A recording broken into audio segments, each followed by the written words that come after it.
Muy bien, con eso en mente, ahora que tenemos una mejor actitud, quiero invitar al pastor que venga, porque no quiero que lo reciban acá con una actitud un poco diferente. Vamos a orar por él y luego vamos a escuchar palabra.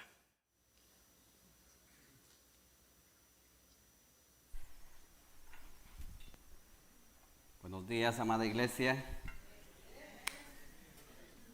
Qué bueno poderles ver, poderles saludar una vez más. Vamos a continuar, ¿verdad?, con la serie de sermones que hemos estado viendo en Primera Tesalonicenses. Ya hemos visto 3 capítulos hasta el momento y hoy vamos a ver el capítulo 4 de la carta a los tesalonicenses.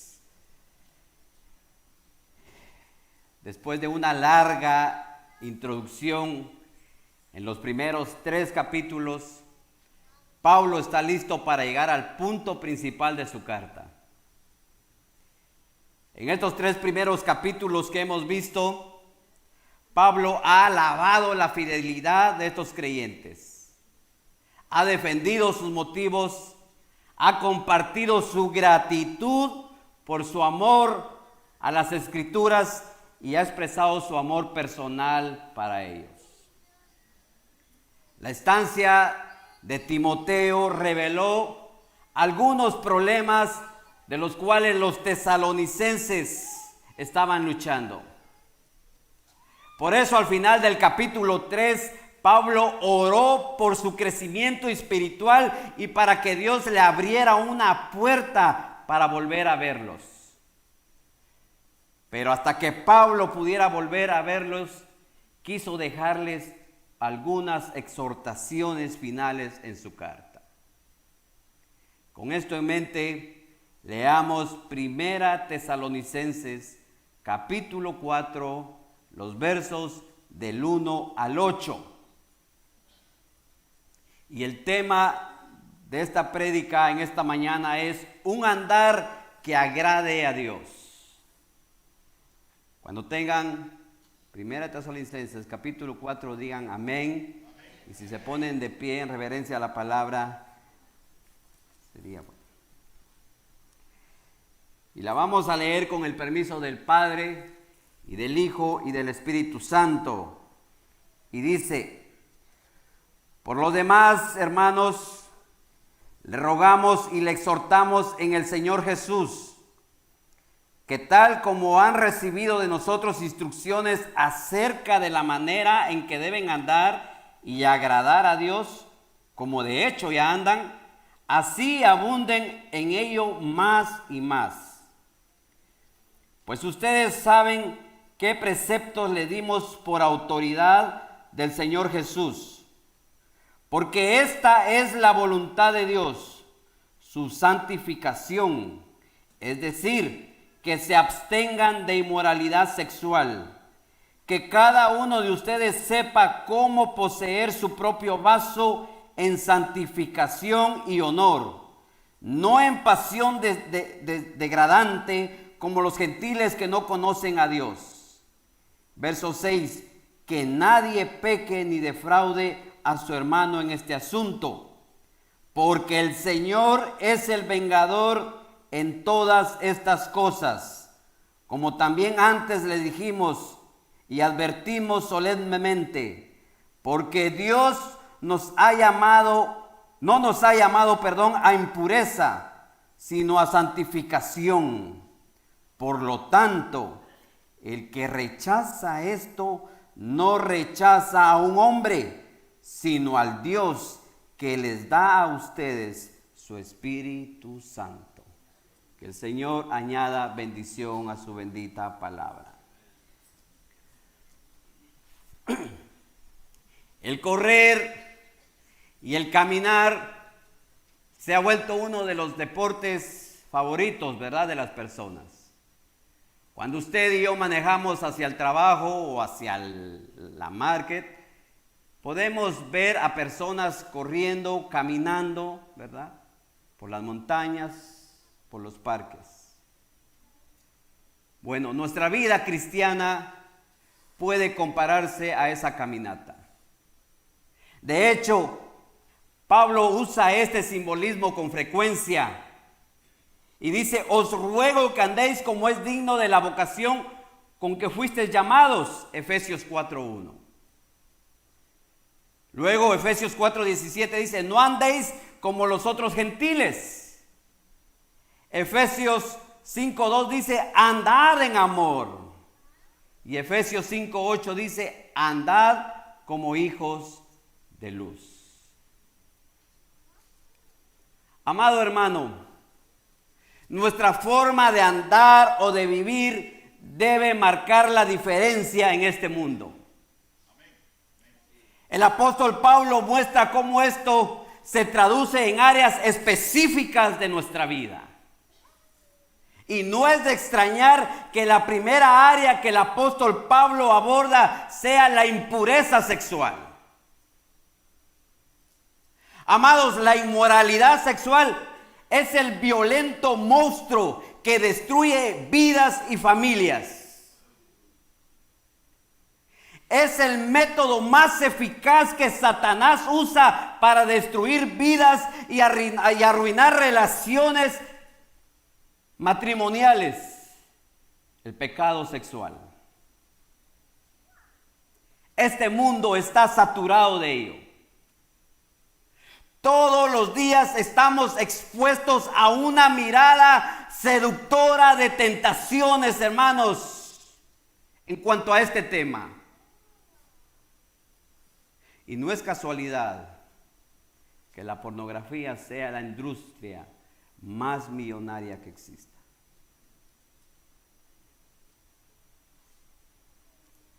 Los paralelos en la época de Pablo y de esta época moderna son sorprendentes. Desde la prostitución en las calles hasta la prostitución en los templos a los dioses. En Tesalónica, si usted quería tener intimidad sexual a cualquier momento, a cualquier hora, lo podía tener. No había restricciones. Hoy en día, desde los sitios web hasta las salas de videochat, usted quiere ver o usted quiere tener intimidad sexual, lo tiene a su alcance. No hay limitaciones. Con tan solo abrir el teléfono y puchar un botoncito, usted ya lo está viendo. Hoy está al alcance de todos. En su esclarecedor libro Por fin libre, el autor de apellido Lambert describe la naturaleza destructiva del pecado sexual, específicamente en lo que se refiere a la pornografía. Este autor dice lo siguiente: la pornografía los ha masticado y escupido. Al principio del viaje, ver a la gente cometer actos de inmoralidad sexual parecía divertido, integrante, reconfrontante y estimulante. Ahora, dice él, el pecado les ha mordido con fuerza. Sus corazones están agobiados por la culpa. Sus relaciones son tensas. Su visión del sexo está corrompida y su testimonio cristiano está estropeado. Ve todo lo que hace el pecado.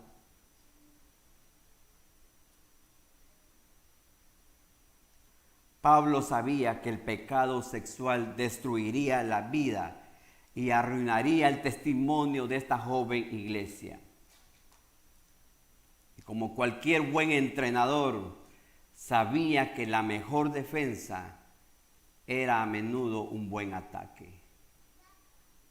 Es por ello que él aborda 3 verdades que nos permitirán evitar tales influencias destructivas en nuestra vida. Amados, lo que Dios tiene que decirnos hoy es fuerte y todos debemos de prestar atención a ello. Número 1, veamos la enfática pero tierna exhortación, versos 1 y 2. miremos cuán tierna pero fuerte es esa exhortación. Esa ternura se aprecia en las siguientes palabras en esta carta que dice: rogamos y hermanos. Al llamar a los creyentes hermanos, Pablo estaba expresando su profundo amor e interés por ellos. La palabra rogamos es erotomen y significa pedir o solicitar. Pero notemos que hay un sentido de urgencia en ello. Pablo les está pidiendo tiernamente a sus queridos hermanos que siguieran agradando a Dios en su diario vivir, pero a la vez con un pedido urgente, apremiante. Anden.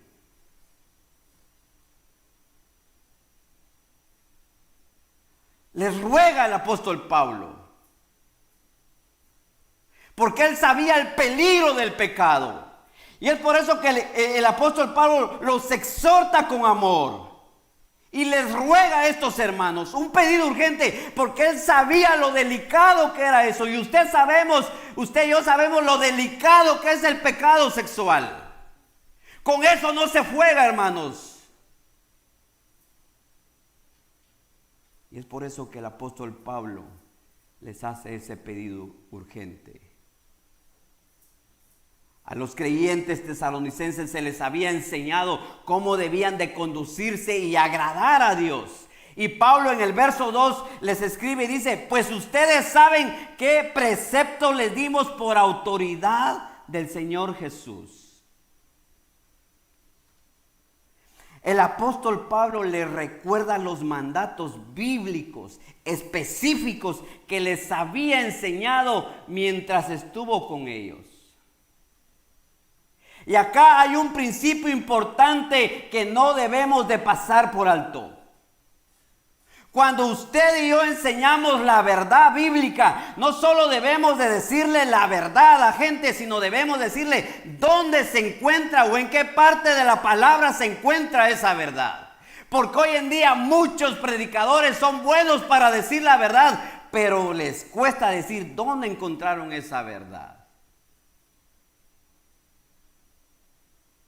Hermanos, cuando el mundo se desmorona, nuestra primera respuesta no debería de ser lo que dijo el pastor.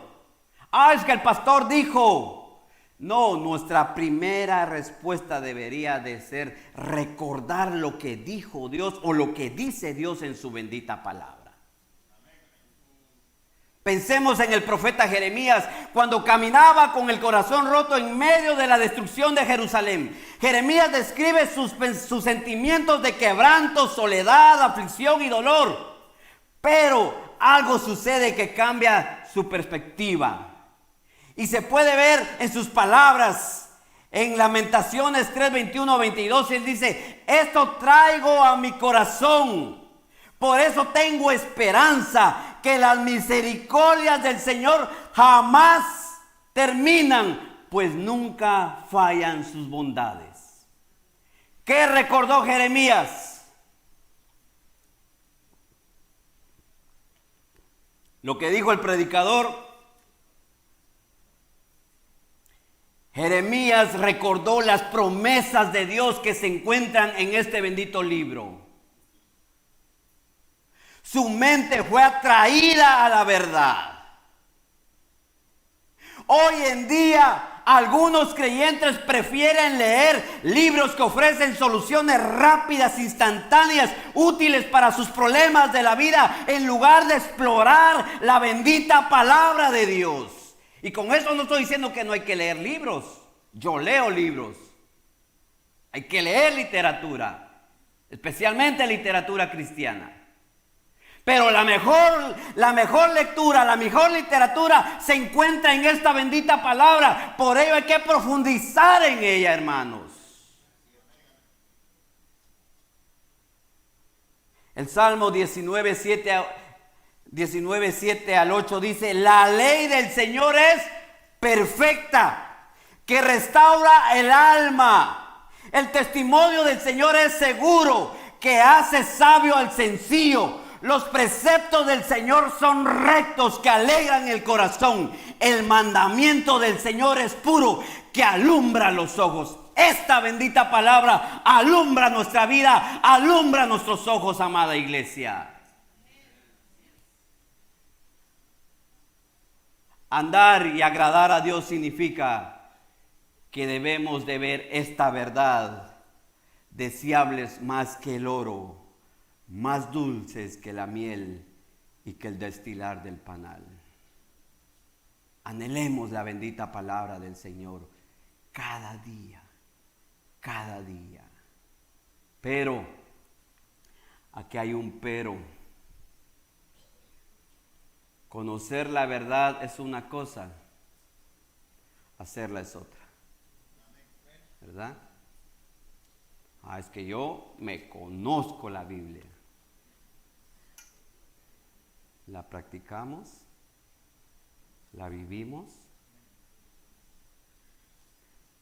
Los tesalonicenses fueron enseñados por uno de los más grandes predicadores que jamás haya existido aparte de Jesús.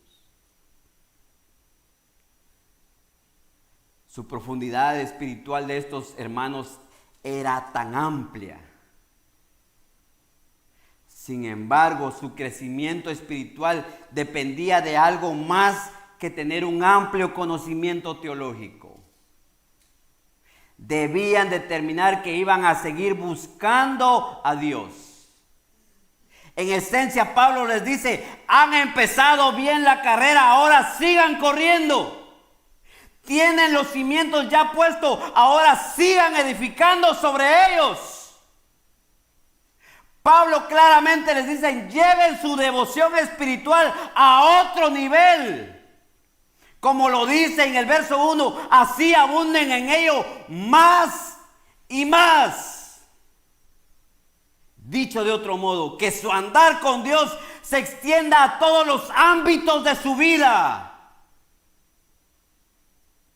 Amada iglesia, seguir a Cristo no es solamente una carrera para llegar a la línea de meta.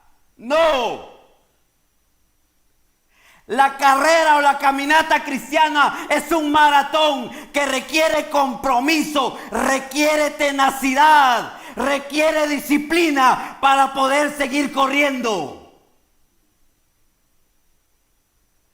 Porque en esta carrera no se entra para probar. Se entra para terminar, iglesia. No se viene al evangelio y se dice: voy a probar a ver cómo me va. ¿Han escuchado ustedes? Vaya a la iglesia. Sí, voy a probar a ver cómo me va. Hermanos, en esta carrera, en el evangelio, en esa carrera tan bonita y tan preciosa, se quema todo puente que nos haga regresar. Se quema el pasado que nos haga retroceder. Se quema absolutamente todo, porque nuestra mirada tiene que estar en Cristo Jesús. Y como Pedro dijo, así como Pedro dijo: Señor, ¿a quién iremos? En esta carrera usted y yo tenemos que decir: Señor, ¿a quién iremos? Si solamente tú tienes palabras de vida eterna. O sea, yo no puedo retroceder. Que mi pasado no me haga retroceder. Que su pasado no le haga retroceder. Que su mirada esté puesta en Cristo, el autor y consumador de nuestra fe, amada iglesia. Número 2. La voluntad de Dios debe ser nuestra guía. Porque esta es la voluntad de Dios, su santificación. Verso 3. Si queremos agradar a Dios, primero debemos saber lo que le agrada a Él.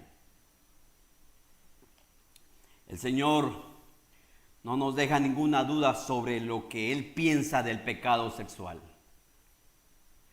Pablo lo deja claro a los tesalonicenses: porque esta es la voluntad de Dios, su santificación. Es decir, que se abstengan de inmoralidad sexual, Aléjense completamente de ella, lo afirma el apóstol Pablo. Este pensamiento es similar a su amonestación que Pablo le hizo a Timoteo en 2 de Timoteo 2:22, que huyera, que se fuera de las pasiones juveniles. Si tenemos en cuenta el contexto de 1 Tesalonicenses, reconoceremos lo dicho por el apóstol Pablo. Aquí tiene serias implicaciones para los jóvenes cristianos tesalonicenses. Un comentarista dice lo siguiente: Tesalónica era una ciudad saturada de sexo, al igual que el mundo actual. El mundo grecorromano consideraba el sexo como una función biológica más, como comer o beber, sin restricciones, sin culpa, simplemente se aceptaba y estaba fácilmente disponible si lo deseaba. Los tesalonicenses estaban inmersos en esa cultura y sin duda algunos seguidores de Cristo eran antiguos participantes de esta cultura. Pero antes de continuar, consideremos entre paréntesis que el poder transformador del Evangelio es la razón por la que su mensaje es una buena noticia, amada iglesia. Amados, ninguna persona está fuera del alcance y de la maravillosa y asombrosa gracia de Dios. Desde las antiguas prostitutas y ladrones hasta los más perversos sexuales, drogadictos, alcohólicos. Todos pueden cambiar bajo el poder del Evangelio y transformador de Jesucristo. Todos, absolutamente todos. No importa el pecado que esté. Puede ser un pecado grande o pecado pequeño. Pecado es pecado. Lo importante es reconocer que uno está pecando y darse la vuelta y volver a Cristo. Porque Él tiene el poder para liberar y transformar nuestras vidas. El hecho de que Pablo comienza su discusión sobre la santificación, abordando el tema de la conducta sexual, no es un accidente. Él reconoce plenamente que para quienes vivían dentro de ella, la tentación de ceder al pecado sexual era grande. Es por ello que el apóstol Pablo los arma con la motivación necesaria para lograr la victoria: la voluntad de Dios.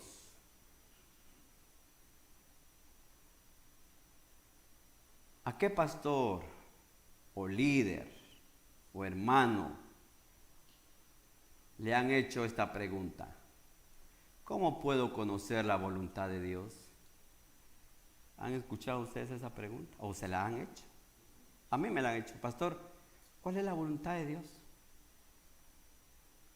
Hermanos, la voluntad del Señor no está oculta ni es misteriosa. Tampoco hay que descifrar un código para encontrarla. A lo largo de las Escrituras se leen declaraciones específicas que revelan la voluntad de Dios para usted y para mí. Y si trae donde anotar esos pasajes, hágalo. Veamos algunas verdades. La voluntad de Dios es que usted sea salvo. 1 Timoteo 2:4. La voluntad de Dios es que viva transformado. Romanos 12:2.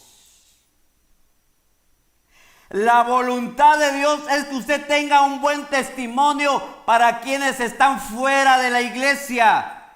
1 Pedro 2:13-15.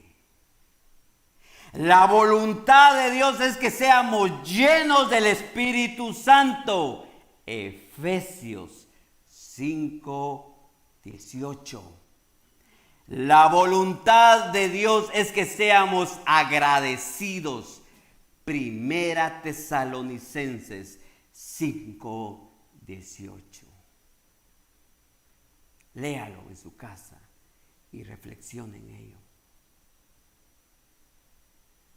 Para los tesalonicenses, volverse de los ídolos a Dios significaba que ahora iban a vivir según un nuevo conjunto de normas.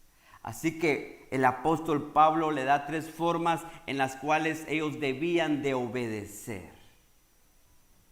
Número 1, evitar la impureza. Evitar la impureza. El deseo de Dios para nosotros es que lo hagamos su mayor deseo, que evitemos la impureza sexual, que evitemos todo lo impuro, que evitemos todo aquello que no le agrada a Dios, que lo hagamos nuestro. Pablo escribió, porque esta es la voluntad de Dios, su santificación. La palabra santificación significa ser apartado, separado o dedicado a Dios. Usted y yo debemos ser apartados para Dios y su voluntad. Y su voluntad es la pureza moral. Por lo tanto, debemos de apartarnos para vivir vidas puras, santas delante de Dios. Esto significa abstenernos de fornicación. La palabra fornicación dice porneas, que de ahí viene la palabra pornografía. Quiere decir todo tipo de actos sexuales inmorales, adulterio, tener intimidad sexual antes del matrimonio, que ahora es muy común eso. Es que si usted no me da una probadita antes, no me ama. Mentira del diablo. Usted es una princesa de Cristo y debe guardarse antes del matrimonio. Recuerde que su cuerpo no es suyo. Su cuerpo es morada del Espíritu Santo de Dios. En usted y en mí habita la presencia. Debemos de cuidar y guardar este cuerpo que Dios nos ha dado. No juguemos con ello. 2, ellos debían glorificar a Dios, versos 4 y 5. Este es el lado positivo del mandamiento de Dios. Usted y yo como creyentes debemos ser diferentes a los no salvos. Diferentes a los inconversos que no conocen de Dios. Pero usted y yo que le conocemos estamos obligados a glorificarle a Dios en este mundo, porque esta es la voluntad de Dios, vuestra santificación, es decir, que se abstengan de la inmoralidad sexual. Usted y yo debemos de caminar y ser diferentes a este mundo. En el verso 4 aparece la palabra esposa.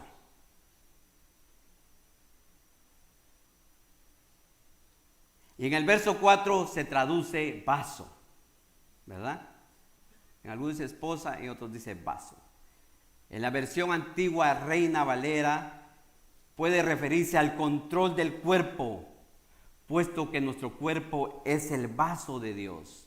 Segunda de Corintios 4:7 y segunda de Timoteo 2:20-21.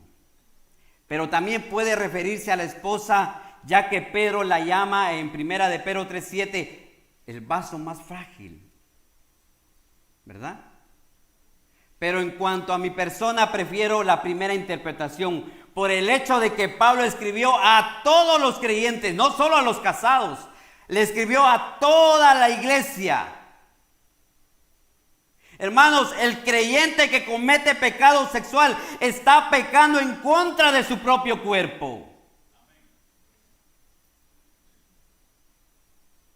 Y como lo dije hace ratitos, nuestro cuerpo es templo y morada del Espíritu Santo. Y cuando estamos haciendo eso, estamos privando a Dios de la gloria que Él debe recibir en medio de nuestra vida, por causa del pecado. Esto explica la razón por la cual Dios ha puesto requisitos tan rígidos para los líderes de la iglesia en 1 de Timoteo capítulo 3. cuidemos nuestro cuerpo, pero también cuidemos a nuestra esposa. Porque muchas veces las llevamos a cometer cosas que van en contra de la voluntad de Dios. Tengamos cuidado con ello. Nuestra esposa es el vaso más frágil que Dios nos ha dado. Amémosla, respetémosla, honrémosla. Respetemos cuando ella dice no.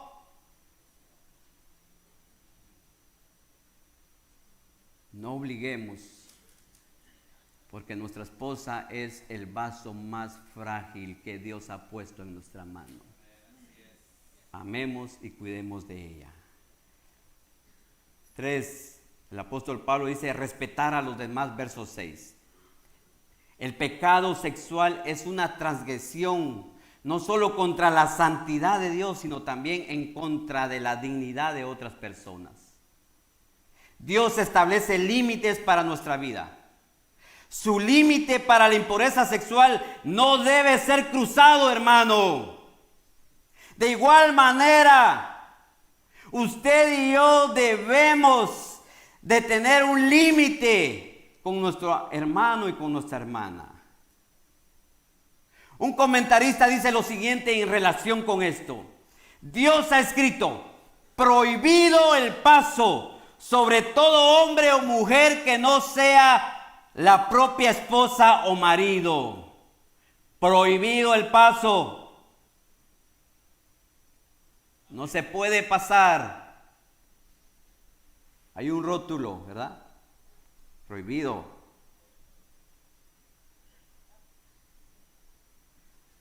Y él sigue diciendo, también ha colocado una advertencia. Los intrusos serán perseguidos. Trae consecuencias si usted quita ese rótulo y pasa.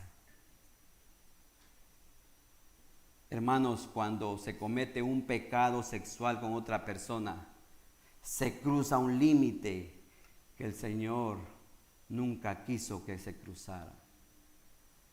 Porque estamos tomando algo de alguien que no nos pertenece a nosotros. En esencia, le estamos diciendo a la otra persona, no me importas. Te tomo y no me importa tu esposo, no me importa tu esposa. Tengamos cuidado con ello. El único momento que Dios quita prohibido el paso es cuando esa persona se casa. Es ahí cuando el Señor quita ese rótulo. Porque como dije al principio, hoy muchos quieren brincarse ese rótulo. Es que usted me tiene que dar una probadita. Es que yo necesito. Es que si usted no lo hace, usted dice que me ama. Sí, yo lo amo. Ah, pero demuéstrelo. Demuéstremelo. A ver, demuéstremelo. No, es mentira del diablo. Dios quita ese rótulo cuando usted entra al matrimonio, a ese acto que es puro entre un hombre y una mujer. Porque ahora hay que ser específico, ¿verdad? Entre un hombre y una mujer. No entre un hombre y un hombre, una mujer y una mujer. No, entre el hombre y una mujer. Es ahí donde Dios quita ese rótulo. La pregunta es, ¿por qué era este tema tan importante para Pablo? Porque trae graves consecuencias. Y la palabra nos da una respuesta directa. Dice, el Señor es el vengador en todas estas cosas. Cuidado con cruzar esa línea, porque el Señor es el vengador en todas estas cosas. Dicho claramente, Dios se toma muy en serio el pecado sexual. Los tesalonicenses necesitaban oír que eran responsables de sus acciones, incluso de las cosas que hacían en secreto. Cruzar los límites de Dios trae graves consecuencias. Por eso Él es el vengador de todos. Él pedirá cuentas a todos los que transgreden sus leyes morales, como lo dice Hebreos 4:13.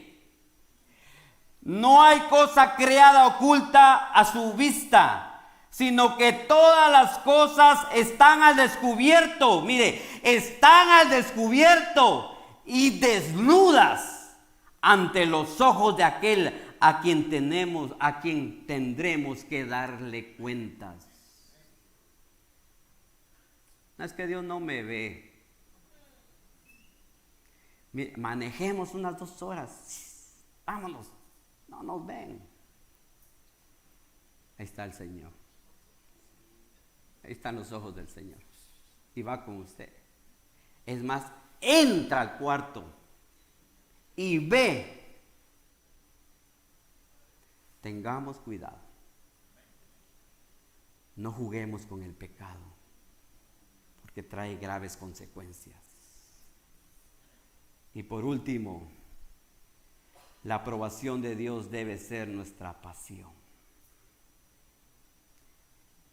Esa debe ser para nosotros algo que nos motive a seguir adelante, a agradar a Dios, la aprobación de Dios, que Dios nos apruebe, que esa sea nuestra pasión. El versículo final de este pasaje lleva a la enseñanza de Pablo sobre la pureza sexual a una conclusión muy adecuada. En este versículo final el apóstol Pablo lanza una solemne advertencia. Por tanto, dice Pablo, el que rechaza esto no rechaza a un hombre, o sea, no me rechaza a mí, sino al Dios que le da a ustedes su Espíritu Santo. Resulta interesante que Pablo comienza su discurso con una exhortación a agradar a Dios y termina con una advertencia sobre rechazarlo. Amados, complacer a Dios significa vivir una vida pura. Rechazar a Dios significa vivir una vida impura. Si usted está viviendo una vida impura, está rechazando a Dios.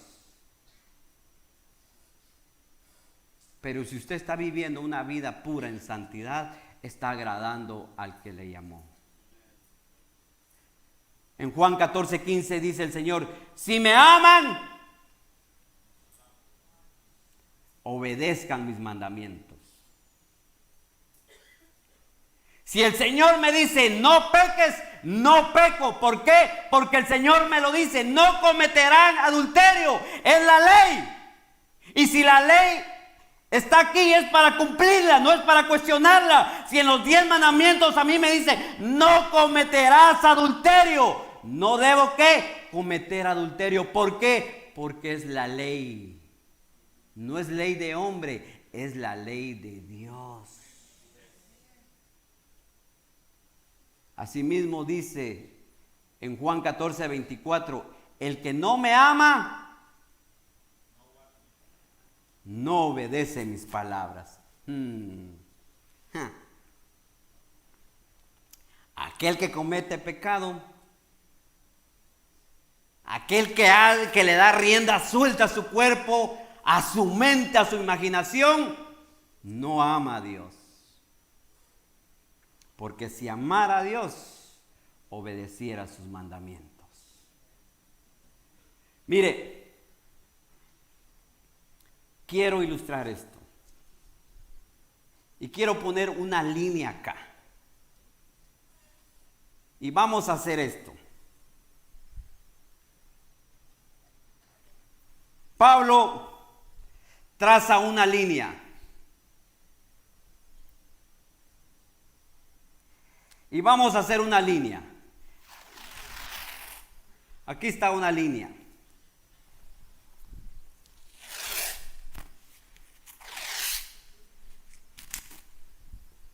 Ahí está la línea. Ok.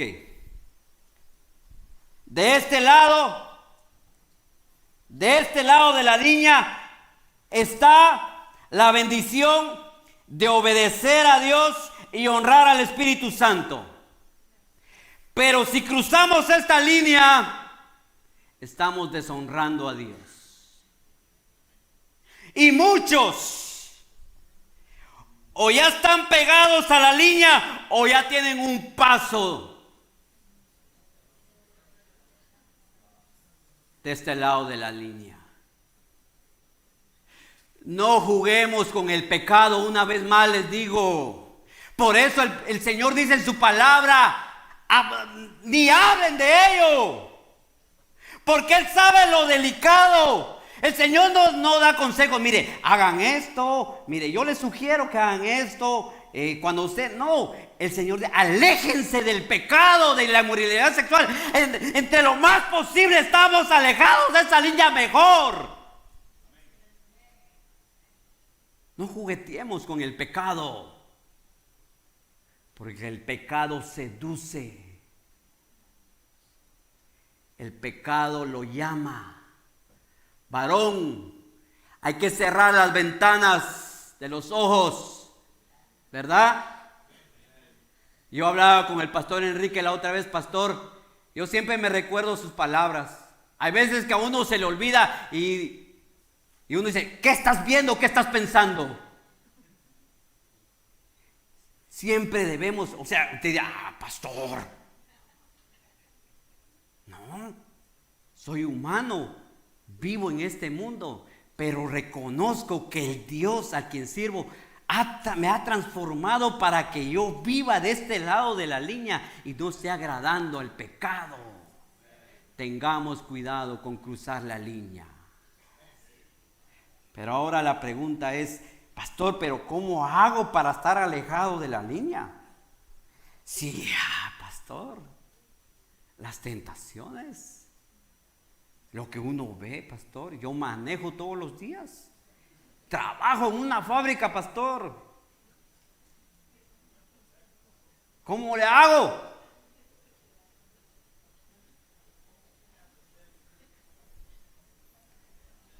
Esto no se logra en nuestras fuerzas.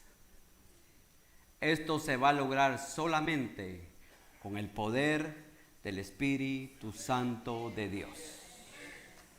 Cada día usted y yo debemos de llenarnos más de la presencia de Dios para poder resistir a las artimañas del enemigo. Porque cuando dejamos que el Espíritu Santo nos cambie radicalmente, Él nos va a ayudar en cualquier momento de nuestra vida. Él nos va a permitir conocer la voluntad de Dios. Nos ayudará en nuestras debilidades, Romanos 8:26. Nos convencerá de pecado. Nos ayudará a orar, Romanos 8:27. Cuando estemos propensos a caer, debemos de orar y clamar al Señor. Y el Espíritu Santo, hermanos, va a gemir ante nosotros y nos va a ayudar ante el Padre para que el Señor nos ayude a abstenernos de todo eso. El Espíritu Santo nos ayudará a tener la victoria sobre el pecado. Gálatas 5:16. Una vez más, en nuestra fuerza no lo vamos a lograr. En nuestra fuerza usted y yo estamos, perdón la palabra, estamos fritos. Somos presa fácil. Pero en el poder del Espíritu Santo de Dios, usted y yo somos fuertes, victoriosos. Cuando venga el pecado, Espíritu Santo, amigo mío, amado mío, ayúdame a tener dominio propio. Y el Espíritu Santo lo hará, iglesia amada, Él lo va a hacer. Pero antes hay que limpiar este vaso. Limpiemos nuestro vaso cada día. En conclusión, iglesia amada, esta mañana ha sido una mañana de exhortación. Ha sido una mañana donde Dios nos está llamando a vivir en santidad ¿Por qué? Porque al Dios que servimos, usted y yo, es 3 veces santo. No es como cualquier Dios. Dios es Dios. Dios es santo. Y por lo tanto usted y yo, que fuimos comprados a precio de sangre, sellados con su Espíritu Santo, debemos de andar y caminar bajo la santidad de Dios. ¿Por qué? Porque debemos de agradar a aquel que nos llamó un día de las tinieblas a su luz admirable. De aquel que un día estábamos en el foso, en el lodo, nos llamó y nos ha hecho príncipes y princesas para el reino de Dios. Agrademos a Dios todos los días de nuestra vida. Yo le invito a que en esta mañana se ponga en pie. Y le recuerdo, usted y yo ya no somos esclavos del pecado. Cristo nos ha hecho libres por medio de su sangre. Mire, amigo, usted que me visita, si usted se siente esclavo del pecado, hoy es el día que usted corra a los pies de Cristo. Hermanos, cierren sus ojos.